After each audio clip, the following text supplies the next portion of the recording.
Welcome to Metabolism Matters. I'm Jennifer Wooley. Today we'll be taking a more in-depth look at indirect calorimetry and understanding why it's the gold standard for determining how much to feed your patients.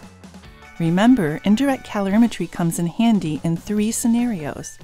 One is when you can't estimate caloric requirements. Another is when predictive equations produce an inadequate clinical response in a patient. And a third is when the patient has clinical signs that suggest over or under feeding. So how does indirect calorimetry work? To begin, let's start with some basics. Indirect calorimetry is a calculation of heat production by measuring pulmonary gas exchange. You can calculate it by measuring inspired oxygen consumption and expired carbon dioxide production. The goal in measuring inspired oxygen and expired CO2 is to calculate the resting energy expenditure and the respiratory quotient. You use the REE to figure out how much to feed your patients and the RQ to validate your results. Here's how you calculate REE using the abbreviated Weir equation. And here's how you measure respiratory quotient.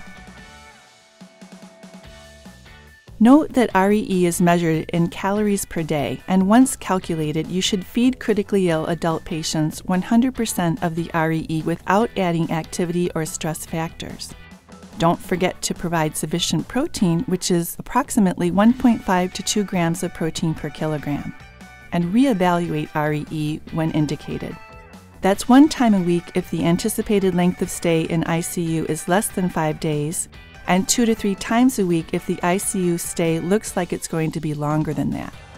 When doing your CO2 and O2 measurements, it's important that your patient is in a steady state.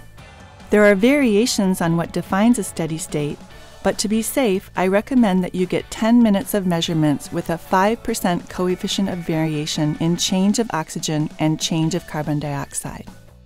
If you have an indirect calorimetry or airway module on the ventilator, this data is easily accessible. There are ways to improve your indirect calorimetry measurements. They include avoiding saving measurements within 8 to 12 hours of general anesthesia, within 90 minutes of changes in ventilatory settings, within 3 to 4 hours of intermittent hemodialysis, or within 1 hour of any painful procedures.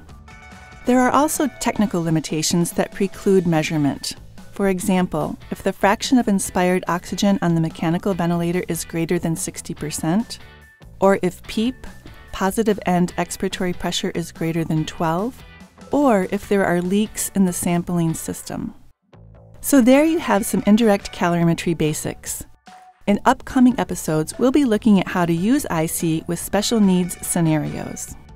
Well, that's it for today. I'm Jennifer Wooley for Metabolism Matters.